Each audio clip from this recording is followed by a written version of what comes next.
Hello, everybody. Welcome to the show. Today is Monday, September 9th, 2024. And if today is not that date, then you're watching a replay. We're broadcasting live in the United Public Radio Network, the UFO Paranormal Radio Network, 105.3 FM on the Gulf Coast and 107.7 FM in New Orleans. We're also broadcasting live on social media, and the show is brought to you by the Experiencer Support Association.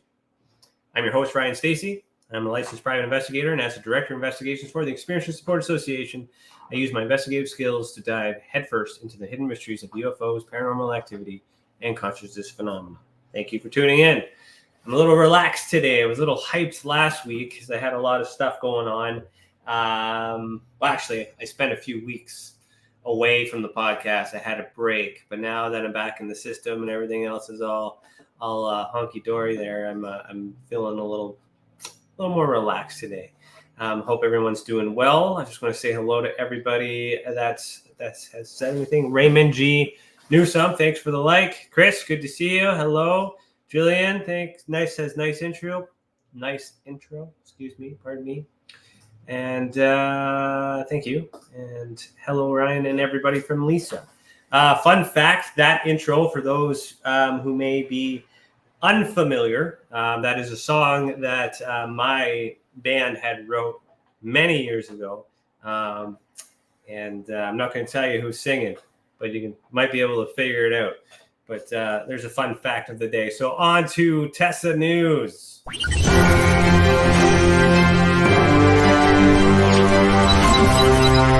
TESA News and Updates. Okay, so not too much has changed since last week. However, I'm not entirely sure. I did update the classification system article. I did mention that last week that there were supposed to be 8 points for investigation. So I did fix that. So I just want to confirm that it's still working.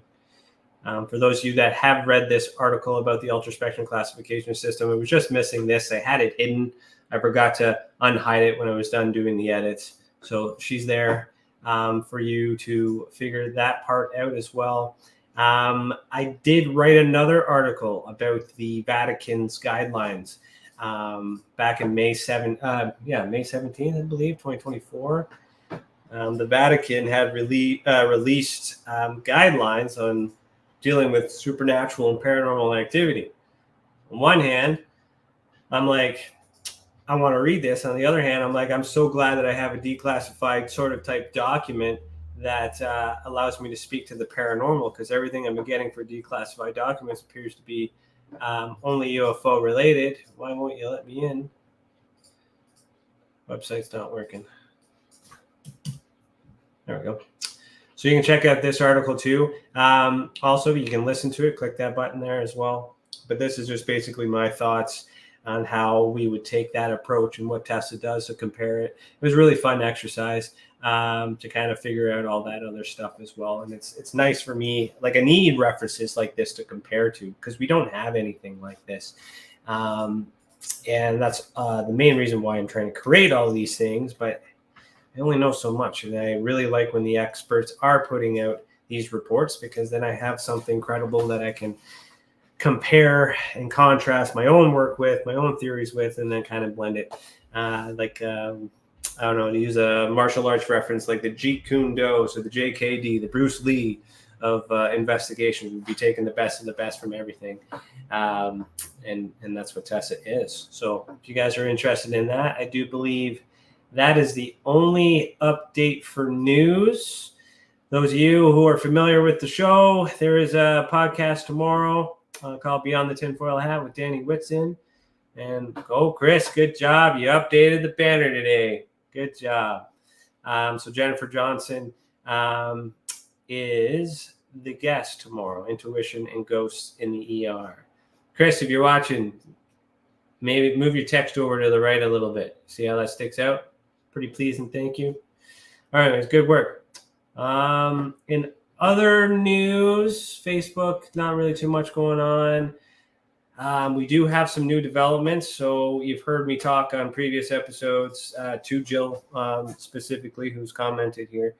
We are in the works. We had a meeting. We are going to bring to the table some sort of amalgamation between what she's got going on and what we want to do within the realm of the human-initiated contact. We just have to figure out how that's going to work, get the paperwork done, and all that other stuff, and then we can start creating something. And I'm really happy about this. The meeting that we had was insightful. I don't want to share too much details because we haven't really ironed it out yet. But essentially, what we're going to do is, start getting people, inviting people to have boots on the ground, do a combination of some investigations, some sky watching, some consciousness activity, some development. I've been running around the term psychogenic sensitivity, so something along that lines, but it's still in the works. So there's your news. All right. Julie Evans says, love that show too. Awesome. Glad you are tuning into that program too. Right on. Hi, Julie. Okay, so I think that's it for updates. Now we're going to get on to cases. What is my case today, Chris? Number 9, beings observed. Okay, so we're going to go investigations, visual evidence database. And if I can, I'm going to find number 9. I don't always have the time to set this up in advance because I work all day. And I apologize. Okay, so let's zoom in here. Shout out to the radio people too. Hope everything is doing good on your end. Too bad you can't see these visuals though. We did that one already. Hold on. Where are you? Oh, warmer. Or is that it? Is that it? I gotta check again. Sorry, guys. No, it's not. It's 19. It's close to this one. I know it's close to this one. That's why. All right. So, 16. There she is, right here. Okay.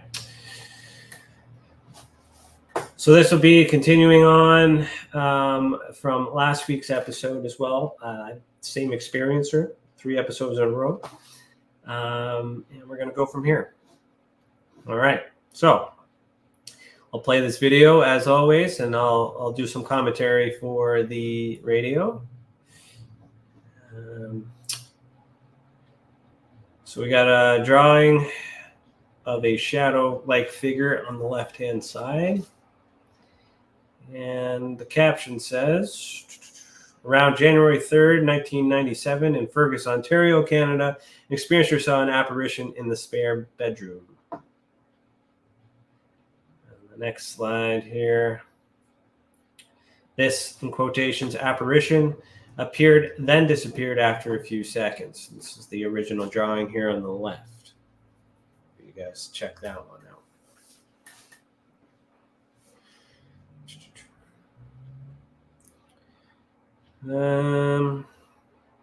Yeah, real simple video. Have you seen anything like that?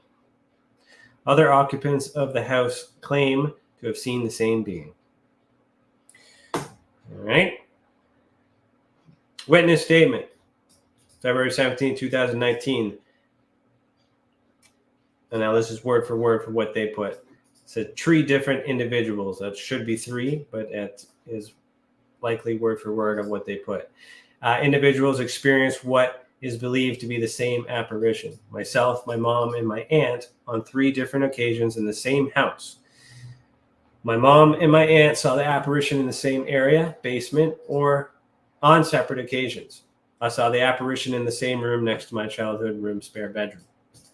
So just looking at the statement alone, I mean, I'm not going to be too picky with spelling mistakes. People make mistakes, but some people could use that as a indication that they were rushed. Now, if they were rushed, what reason were they rushed for? We don't want to get into that, but that's just a little comment for some of you guys that judge certain things like that.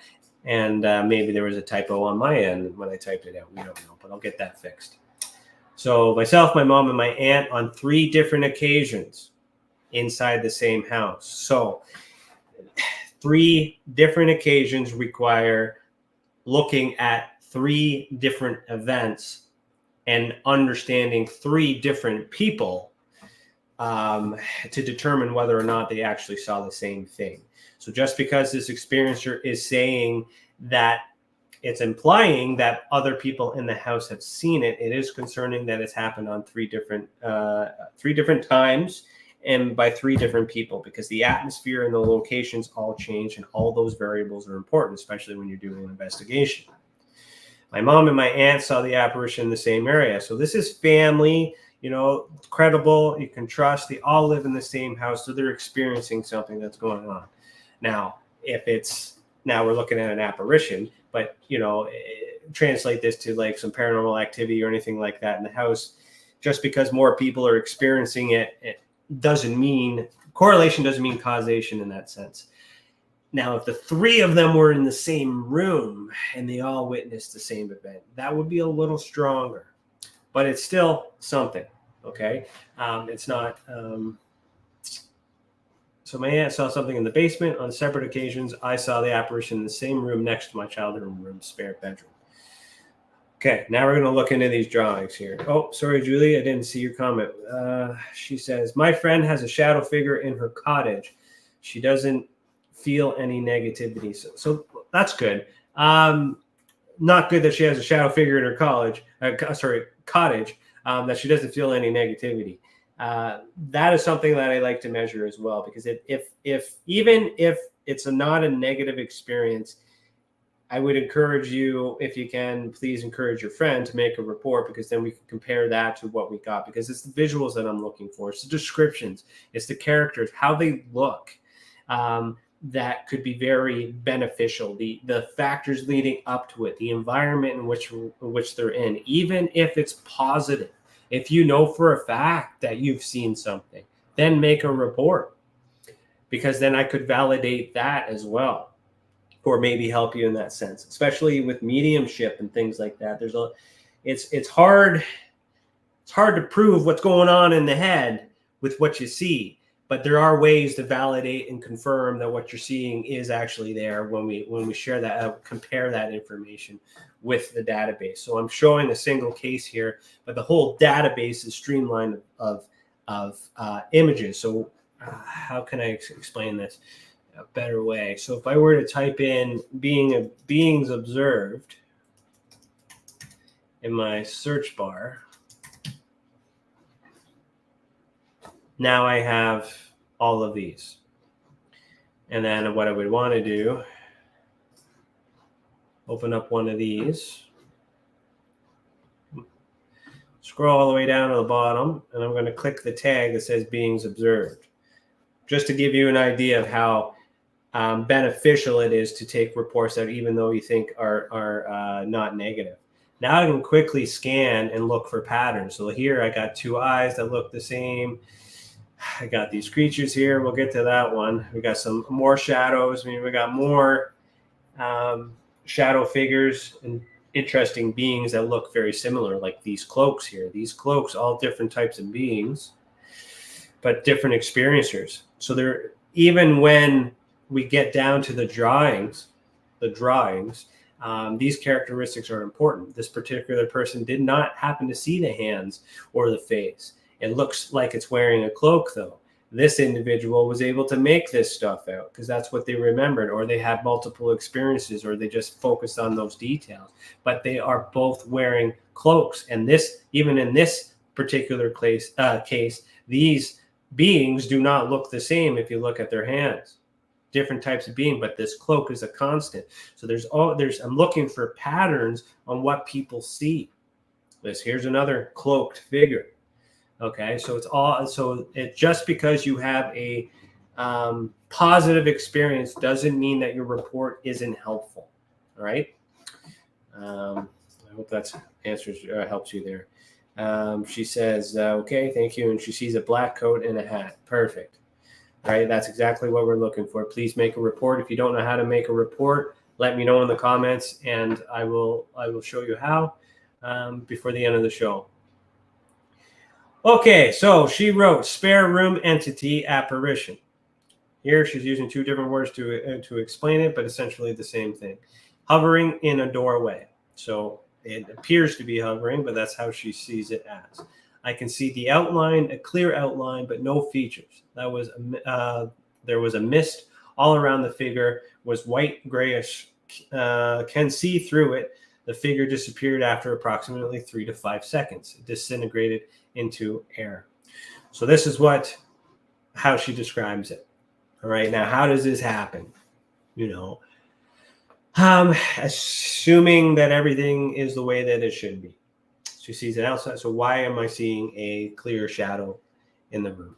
Is it a shadow? Is it a light? Did something flicker? Did something move? Did something fall over? All those things can be considered, but it can't be proven unless you were there. And they also can't be proven to the experiencer. So there's that belief there that we're not going to get around. This mist, so it's actually seeing it change and all this other stuff too is interesting. This white grayish mist accompanying the shadow figure is very interesting. How does that come through? I don't know. And again, assuming it's not staged or something else, maybe somebody was having a smoke in the background. That's a possible explanation, but that information isn't available. So we can't make those assumptions. The only information we have at this point is that a being was observed. It looked like this. The experiencer reported it, wants to know what it is. And I'm unable to discern what it is other than share these characteristics with it. Because it doesn't appear to be normal if you make that assumption. And it's okay to assume as an investigator, just do not present that assumption as fact. I hope that makes sense. I'll say that again. You can assume as an investigator, but do not present that assumption as fact. Okay. Now it's good to get a hunch and brainstorm, but we're nowhere near that. The figure disappeared after approximately 3 to 5 seconds. Okay. So it wasn't there very long, but it was there long enough for her to actually see it. So we can rule out the possibility of something whizzing by catching the eye. They were able to focus on it. Now, again, getting into the psychogenic activity, this is seen and depicted in the three-dimensional world. But do we know for a fact with this particular case that this being was seen in the three-dimensional world or within the mind in another space and time, the ultra spectrum? All right. Oh, Jillian, I see you put a comment. My late spouse passed in 2019. Sorry to hear that. Hat an extended period. Had, I assume that hat means had, an extended period of experiencing the Hat Man. He took a clear pic of it. I'll attach it to an email I need to send your way tonight. I'll have it analyzed ×4. Okay, so hold on. Yeah, had. Okay, thank you. So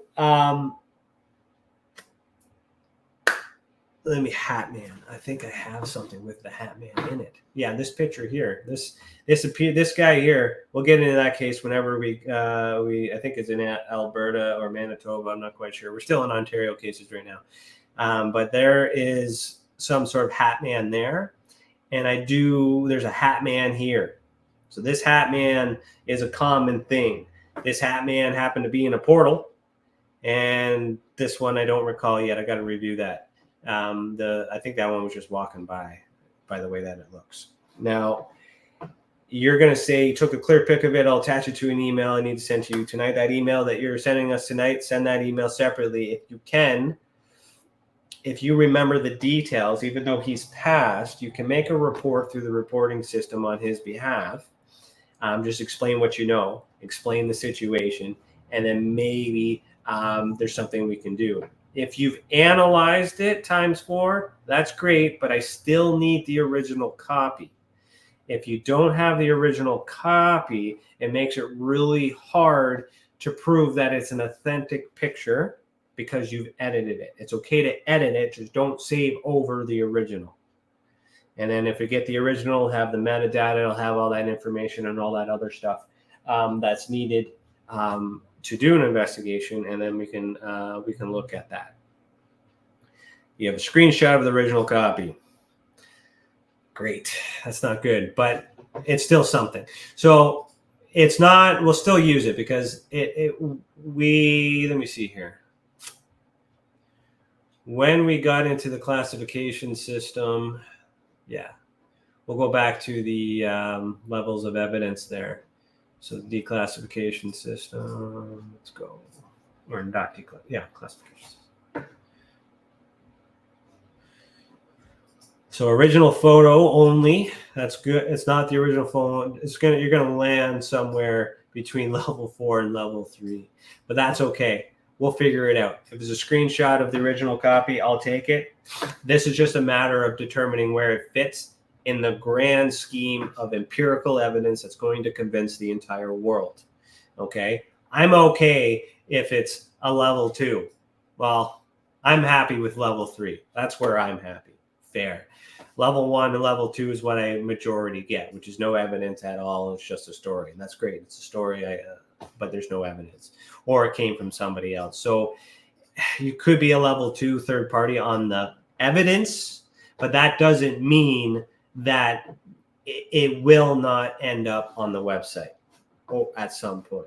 I'm just using that as an example in real time to explain that to other people because I don't want anybody to be hooked on providing the smoking gun. There cannot be any, there's no benefit, there's no reward other than me trying to help you solve something you might already know. You're contributing to the work. Nothing that I'm going to do is going to end up on TV. It's not going to end up on the news. It's not going to make $1 million. All this stuff here is just to help me with my research. But I'm using this as an example to explain my work, because at some point I'm hoping that I'll be able to pass this work down to other people, and then we can solve this problem together.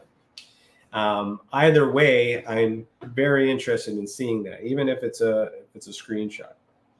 All right, Lisa, what do you got there? I'm a lifelong experiencer. I've never seen shadow people in human form until I started talking about my experiences and having a book out. Well, yeah, define shadow people. See, I know your experiences, Lisa. I don't want to can't comment on that without giving details about which of these cases are assigned to you on the website. I gotta stick to that rule. But I do believe that some of these shadow people are still beings observed. It's just the details of the face weren't prominent in the memory or the event. So it's possible that because you have had experiences for a longer time, that you have developed a rapport, or you've developed the ability to be able to see these things more clearly, where majority of the people don't even know they have psychogenic sensitivity. I hope that makes sense. Okay, moving on. So I was on my way to the bathroom when this figure caught my eye. I froze immediately. I was standing here. So that's interesting too, because we're passing by, you catch it, and you turn and look. So she's passed by, she saw something in her peripherals and looked, and still was able to see it for 3 to 5 seconds. That's interesting, because if it was something that's going by and you go and you look and you're like, oh, nothing was there, what is that? That's common. But if she's able to see that is fascinating, assuming that she's telling the truth. Answers to your questions in regards to apparition in the doorway. 1, the house was purchased by my mom and stepdad approximately in 1995. That's the estimate. The laundry room was in the basement of the household towards the back of the house. The room where I witnessed the application, spare room, was right next to my room in the back of the house, which would have been some relative location as laundry room, but 2 levels up on a 3-level house. So I'll try and explain what I'm looking at here in this picture. So here's the spare room.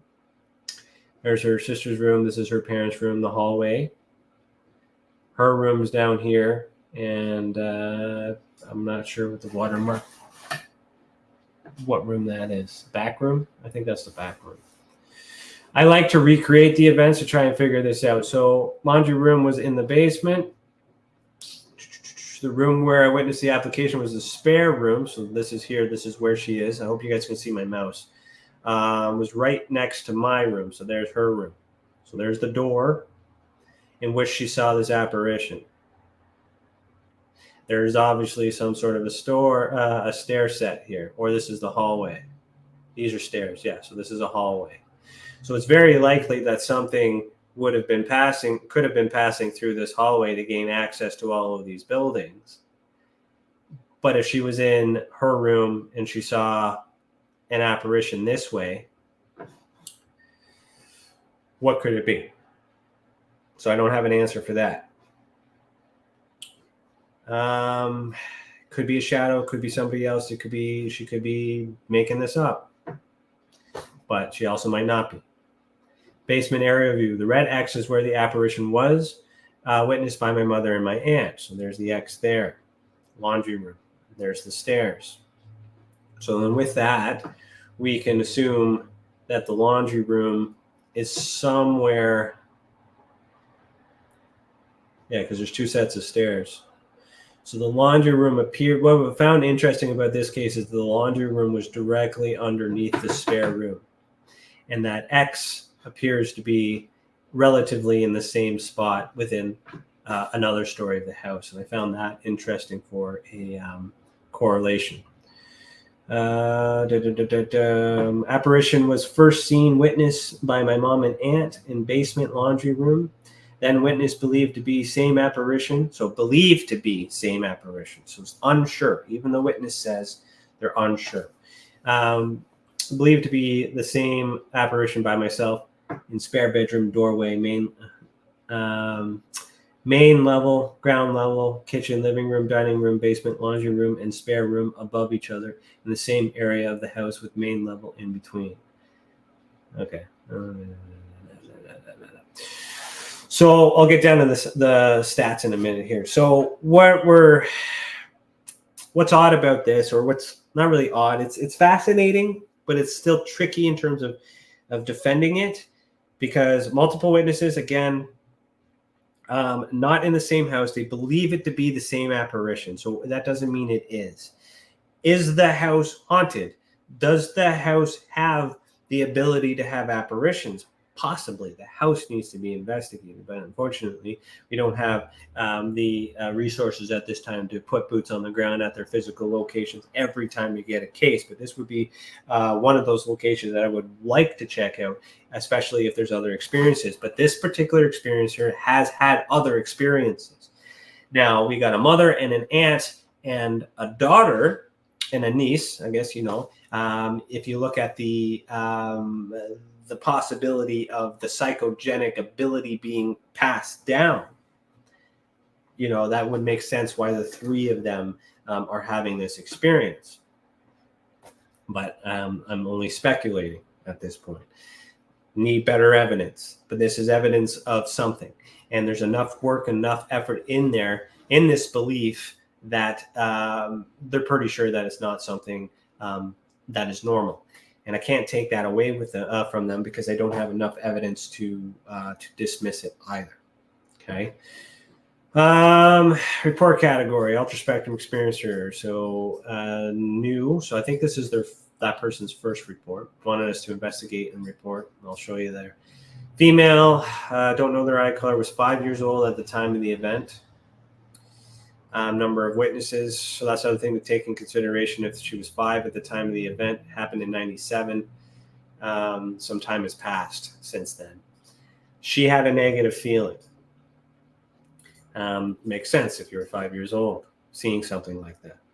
Then you want to get into these other theories that talk about how children have the ability to see before they're programmed in the school system. All right.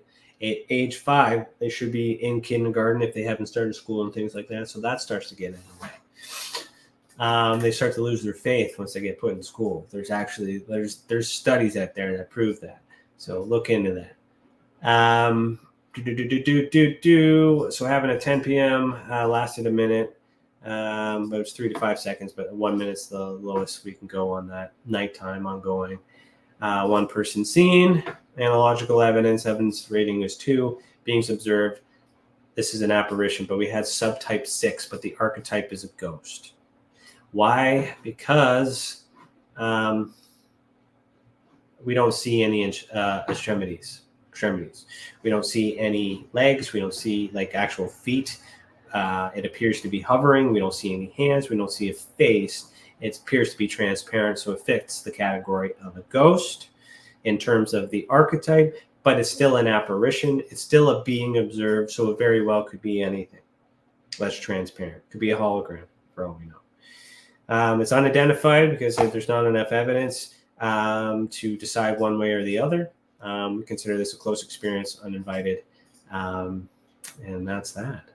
So then if we look at the experiencer ID, if you guys recall previous episodes, let me close this here. So we talked about this one last episode. We talked about this one in a previous episode. So what do these 3 things have in common? Well, the experiencer, of course. All the dates have changed. The times all have changed, but the thing and the locations of these events have changed. So this particular event happened in a sleep state or a dream state. This particular event could have been a dream state if she was sleeping in her room. We don't know the activity that was going on during the time of this event. And then this particular activity was seen outside a home. So I know for the timeline that from my memory that this started when she was 5, and this happened later on, and then she started seeing these things. So then we can really compound these cases the more that we have. Because the experiencer reported this first case, worked with her, and then I encouraged her to make more reports as they came through, and we've done the same. Now when I'm able to compare all of them together and look at the experiencer on a whole, there's a lot more evidence to suggest that this particular individual has a psychogenic sensitivity. So they do possess some sort of ability to see things that may not actually be there, or they're drawn to certain things, or they're involved in certain things. But then we look at this one with the aunt and the mother seeing something as well. We don't know if it's the same thing. So we don't know if it's the house. We don't know. So there's a lot of unknowns here. But what's interesting about these things, just based on the way that they look, we know that this isn't normal. And we need to revisit these things. Okay? All right, where are we at for time? 37. Let me look at comments here.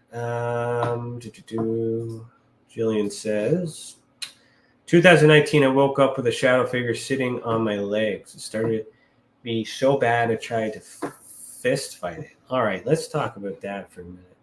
If you can, please make a report about that separate, and we'll look into that as well. As an experiencer yourself, you'll start to understand what information we put in. So we're doing our best not to put any information that identifies the experiencer unless you want to come forward. And although I know Lisa's comfortable with it, I try my best to not break that rule, even though I have that permission to do so. So just so you know. But another thing you guys need to know is that I'm still doing cases from 2021. So don't be in a rush to get a response from me. But this would be a good exercise for you, Jillian, and anybody else who uses the reporting system to see how it works, what kind of questions we ask, especially for this new program that we're doing, where it would be something that I'll want help with encouraging others to report what they see using the same system. So there's a good opportunity for you to let me know if the system's still working the way that it is and that everything's good. And then we'll go from there.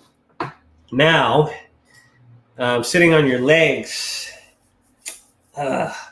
See, this is tricky because I don't like giving my opinions on cases until I actually investigate all the details that are surrounding to it. I like to keep those comments between me and the experiencer. And I don't want to give you an idea of what this case might be before you make the report, because it might poison the authenticity of the actual genuine report that comes from you. Now, if now you say it was sitting on your legs. Now there's that sleep paralysis phenomenon that comes in. First thing that comes to mind, they get that sleep demon, right? The nightmare, where it's often depicted as sitting on the chest, from what I'm understanding. But I guess it could sit on the legs as well. But that is an archetype. That is a way to describe something. So the root index is that a being has been observed, and it appears to be a shadow-like figure that sits on your legs. And if you were trying to fist fight it, did you actually make contact? Could you feel it? That's what I want to know. But could you touch it?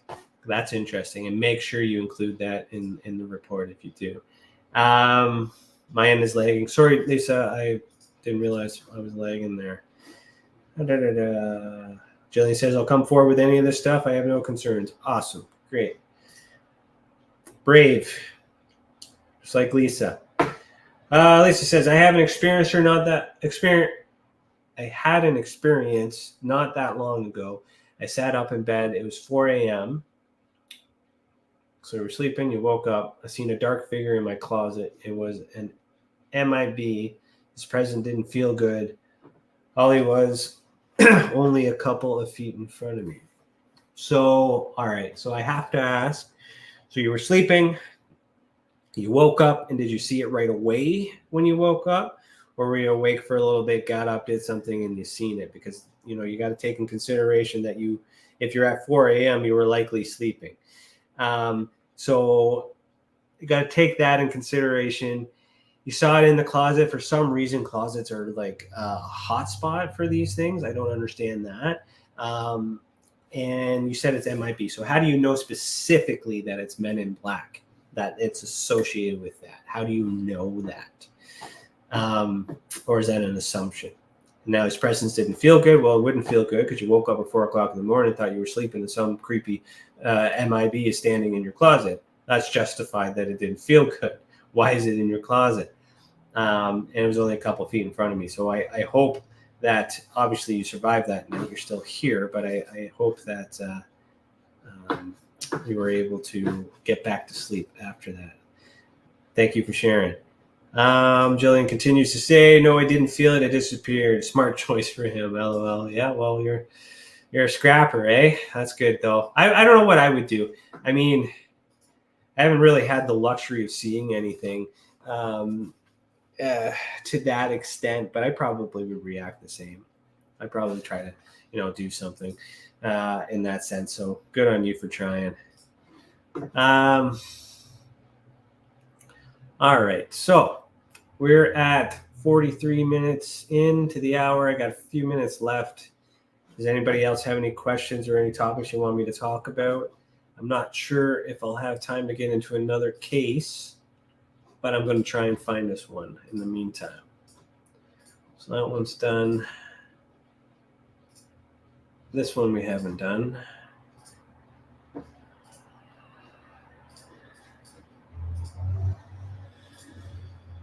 Okay, so since we're on the topic of beings observed, I'll save the aerial activity for next week because we're down here. And I forgot to play my little jingle. I'm going to play that now for beings observed.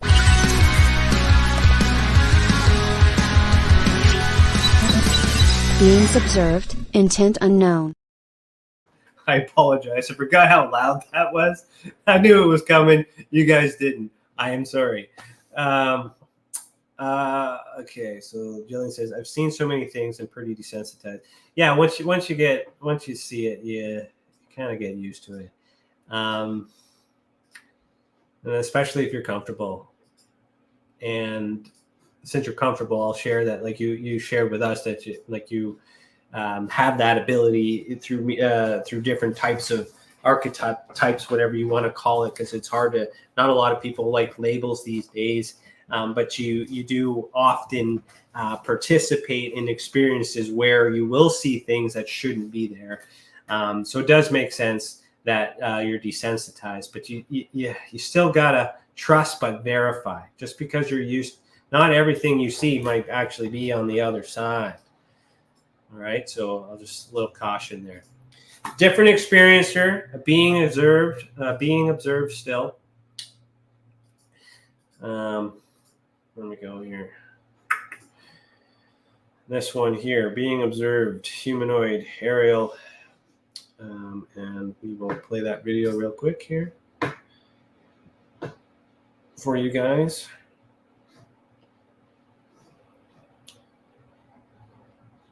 So around September 18th, 1968, in Scarborough, Ontario, Canada, an experiencer was encouraged to fly during a sleep state.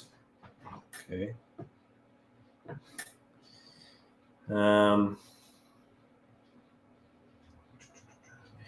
So for you, so she's flying here in these images here. This image on the left is what the witness had drawn based on what she had seen through this astral projection.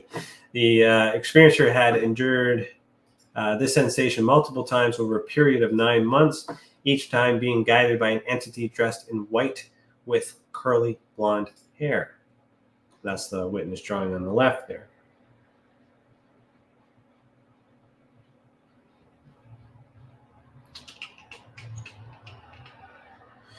And then the call to action is have you seen anything that looks like this?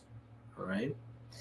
Oh yeah, Jillian says you can call it mediumship. I know I could call. Oh, I appreciate that. I'll use that term for you, but I don't. There's got to be a better term for that would encompass all of it, and I'm still working on that because I have a hard time with this phenomenon, but I still believe it, that it's possible. It's just there's a lot of scams out there. All right. So I'm not dismissing your abilities. I just haven't seen your abilities. But I just need you to know that this comes from a place of I'm used to seeing people abuse these titles and take advantage of people. So I've yet to meet someone that I can trust that has these abilities. So that's, big shoes for you to fill there. But we'll leave it on that. Lars de la Red, thank you for tuning in. Hello. Okay, moving. And Nancy Thames, Fleetwood Paranormal, thank you for your likes as well. Thanks for tuning in. So a woman in white was asking me to fly up to her in the hydro lines. But at first I was afraid, knowing that it was electrical, but she convinced me to fly up to her. So I did, night after night for months. So without knowing the background, if someone you don't know asks you to fly up to hydro lines and you know that it's unsafe, you probably should not do that. But maybe the experiencer was aware that they were in a sleep state, was aware that they were doing something along these lines, and there's a little bit of trust in there. If they get electrocuted, they're not really going to die. But you got to understand where these things are coming from. We don't know for sure where this information is coming from, so you need to be careful. So she was somehow able to convince her, so she flew up, and she did for months. So how did that happen? How is that physically possible? Well, we know she was in a dream state. So this is obviously happening in her mind. Okay. Jillian, I'll touch on your comment before the end of the episode. The woman in white, or older, not young, older, golden brown, golden blonde hair, oversized white, flowing, stocky build, seemed large, could never see the lower legs, and felt so I can't make that out, to gauge the height, taller than I, but also to be on the, I can't read the handwriting. I'm just going to skip through that. But anyway, so here's a picture. That's the original drawing. And then here are the facts. Ultraspectrum experiencer, case 32 in 2020. She's already in the survey. Wanted us to investigate and report. This is their ID number. I'll check to see if there's any other in here for her. Female unknown, 7 years old at the time of the event. So that also lends some credibility as to why they might trust this being in white who appears to be angelic, asking her to fly and do all these other things because she's 7 years old and doesn't know better. I have a 7-year-old, and I bet you she'd probably try and do that if somebody in her dreams asked her to do that. But is it a dream? You know, it's common to have these activities happen at a young age, and we do desensitize as we get older. Wasn't injured, which is good. Happened in 1968, was reported many years later. Lots of information could have been lost or changed over time. Happened at night, which seems to be common. Ongoing, as she indicated, one being was seen at this point analogical because it's a drawing. Beings observed, we classified it as humanoid, and that's because it does appear to be human. And the archetype that we decided on was angel. So it best resembles the characteristics of an angel. But is it an angel? It's a being that was observed while she was in a dream state. So even though it's not a three-dimensional state, if you see these beings in a dream state and somebody across the other the pond happens to see the same being in a three-dimensional state, or maybe doesn't know they have a psychogenic sensitivity, then we got some we can compare and contrast the images, and we can understand or maybe suggest that maybe that person did see it in the fourth dimension but was unaware of it, or fourth or fifth dimension, or perhaps it's a transmedium being. There's lots of other things we can suggest when we have more evidence like that. Okay, and then I don't think this experiencer has any other cases. Oh yeah, sorry. All right, we'll get into that one. We got 9 minutes. Yeah, probably do that one too. So we did do these cases, the black-eyed children. I didn't realize, I forgot that those were associated to her. So she's waking up in bed. She's seeing these black-eyed children. Now, the black-eyed children phenomenon is a whole different phenomenon. We covered these ones on a previous episode. Now, as she is a little bit old, well, how old was she when she saw these ones? So she was 7 here. And then, okay, 57. So she's a little bit older. There. It's quite a bit older. So she's obviously still has this activity as it's developed. I'll probably have more cases from this experience or two. Just haven't added them to the system. Okay, where are we at? 8 minutes. Is that one near where we are? I don't want to screw my... Oh, it is right there. Okay, we're going to do this one too.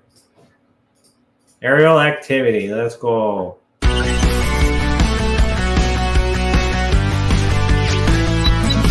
Aerial activity, sensory display. Okay, so same experiencer. And we'll watch the video quickly here.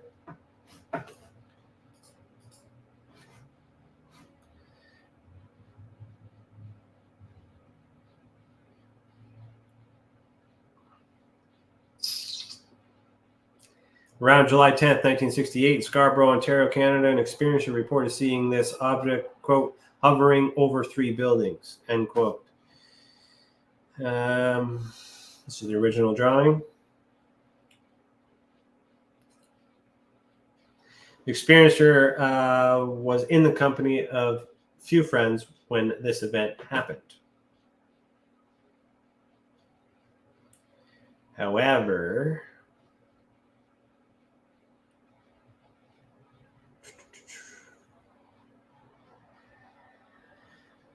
These friends did not see anything. So have you seen anything? Have you seen this before? So going back to what we were talking about there, 57.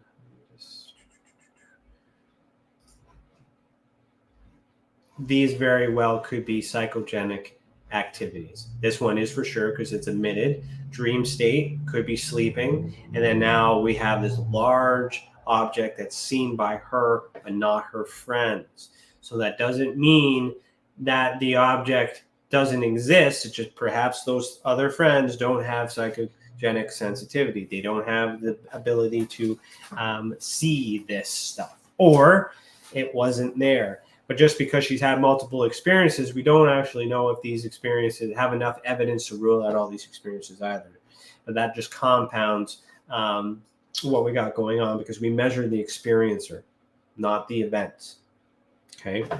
So 5 of us, there's 5, we're walking up the street, and when I notice a large, low object in the sky right above my house and my neighbors to each side, it was dark out. I could see a row of lit up windows of different colors. I asked, quote, did anyone else see that, end quote. They said, see, quote, see what, end quote.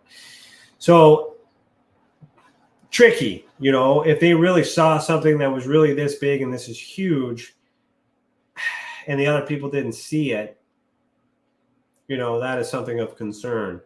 Let me see here. I was young, but recall blue, red, yellow, or white. Do not remember the order, but they changed, or it was turning as the lights, as they seemed to rotate. No sound, very black body. Also, from the time forward, I would have many recurring dreams of entering an elevator. It would go up so fast that I was stuck to the wall. At end, I would enter a room like an office with desks and computers. Nothing happened to me once I realized it was in a round room. I was in a round room. This happening more than 10 times. Also, when I saw the boy days before, I was escorted by 2 smaller people on either side of me. I could not see. It felt like Vaseline on my eyes. As soon as I said, I can't see, I blacked out. Separate experience. It has to be investigated on its own. But things like that share a commonality with these events here. So there's something up with this experiencer. Yeah. So we classified this one as a close experience, uninvited, and the sensory display aerial activity into UFO. All right, so that's where we're at on that. Next week, I'll share a little bit more. Hope that was helpful. Some of it can be bland and dry and boring, but I got to look at these cases. I gotta look at these things. I got to remember these thoughts. And as I start getting into new cases, it'll be more exciting because it'll be in real time as well as I go through these things.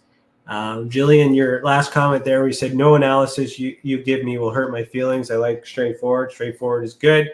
I appreciate that. I'm slightly biased at the moment because every chance I gave to anybody that made these claims will not work with me to a point that they will allow a controlled environment to disprove or prove it right. I want it to be real. I trust that it's real. There is something going on. Psychogenic activity exists.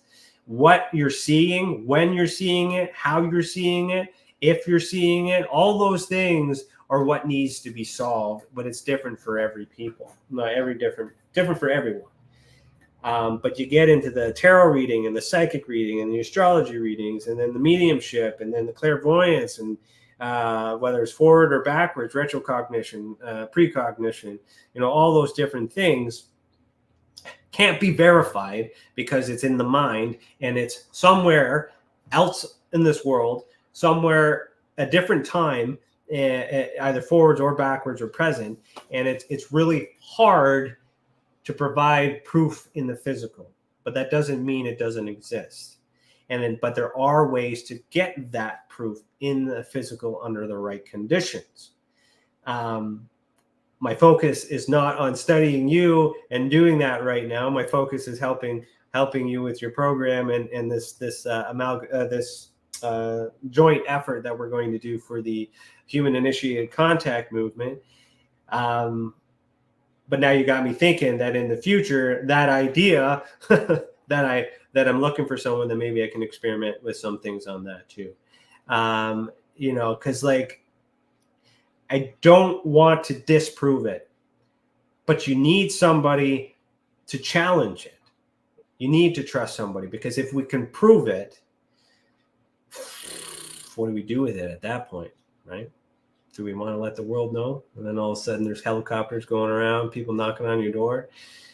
How many people will get your attention after that? We've got to be sensitive with that. But if we can prove it to a point, to have a certain set of variables in which we can trust, and there's a standard to discern when people are intentionally doing it for profit. That's where my axe needs to be grinded on that part. Because if you have the ability and you're taking advantage of people, I have issue with that. If you have the ability and you're not accurate with it, but you're saying whatever you want to say to get them to buy more or to come back to you or purchase something you're selling, I have issues with that. I don't have issues with people charging money for mediumship, for their services. I don't have issues with that. It depends on what you're guaranteeing. I'll give you a reading. I'll tell you my thoughts. What you take from it, yada, yada, is up to you. But if you don't give anything, if you say on specifically at this point, this is going to happen, yada, yada, yada. Oh, you're out of time, but maybe we'll continue this next session for another 3 payments of $59.99 or whatever the heck that may be. Then obviously it's profit driven. In real time, my wife is waiting on a natal chart reading from somebody. We've given her some of our money to get this reading. She's been following them. She's been doing, she has an issue trusting these things, and she wanted to give this a go because she really feels inspired by the videos and all these other things to actually want to give her money. The deadline that she gave first has passed. The second deadline, after we gave her more time, has also passed. So there's a lot of, that doesn't mean that she's scamming. It's concerning because life gets in the way. She's human too, with all these human elements that get in the way. But things like that are common in this mediumship spectacle, if you will. So what I would like to do is set up some sort of a control environment where we can determine what is acceptable and what isn't acceptable to protect experiencers from being taken advantage of by TV mediumships and things like that. Like Matt Fraser, that boy, followed him for a very long time, even saw him live because I wasn't quite sure how he was doing it. But then when I saw him live, I was able to prove that he is not a medium, he is a mentalist, and damn is he good at it. But that doesn't mean he's not psychic, but he's a better mentalist than he is a psychic, and he knows what he's doing, and he's very good in psychology. So you want to think about that. But anyways, I'm over my time. I forgot about that. Great show. Thanks, Chris. I hope you didn't fall asleep because you said it was boring today. My show, FYI. Thanks, dude.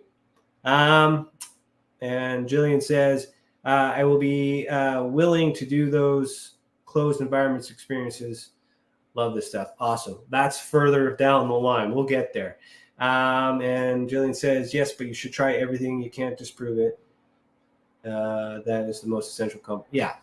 If I can't disprove it, it exists and it doesn't exist at the same time. It's like Schrodinger's cat, But I want to, eventually these unknowns will become knowns because not everybody's going to report the same thing. We'll get together, compile all this data, put it together, see what it all looks like, and then we can weed out some of these cases, take some of them off the website, and we can fine tune it. But the only way that data is going to get better is if I get more reports. So the more you report, the more I'll be able to learn, the more I'll understand, and the more I'll be able to fine tune exactly what's going on. Because it's not just UFOs, it's not just ghosts, it's not all these things. Those things are sub-level, three-dimensional bullcrap, right? The world is not the shape that you think it is. The things are in different places than we're told.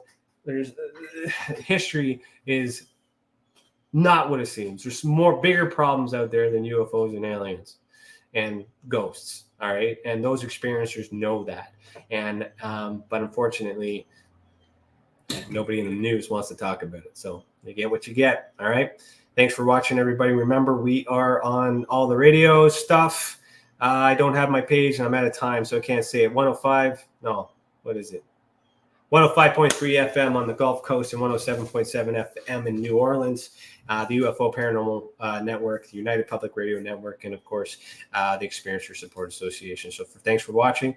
Keep your eyes in the sky, heed the world, and remember, one lie is enough to question all truths. All right. Thanks for watching. Have a good day, and we'll see you next week. If you want to really, really find out about Ryan, ask him about all his work and UFOs in Ontario. Ryan is one of Canada's leading new UFO investigators. He conducts and oversees UFO investigations on a constant basis. He's compiled a tremendous amount of data regarding UFOs in Canada. I have used his research extensively. He's much more than a one-dimensional character. He's an authority on UFOs and investigating them, Meg. Wow! Really goes over how UFO investigations are done and what are some of the mistakes that people make when they submit evidence. For starters, don't edit your videos or photos before you send them. He would come out with an annual report on not only the number of sightings, but how many were unexplained, unknown, or just, nothing could be said. What caused it? If you want to hear more follow-up conversation between Ryan and myself, you can go to richardolanmembers.com, where we have a candid conversation on ufology, the paranormal, and more. And remember, while we learn and grow and search for the truth, let's be good to each other.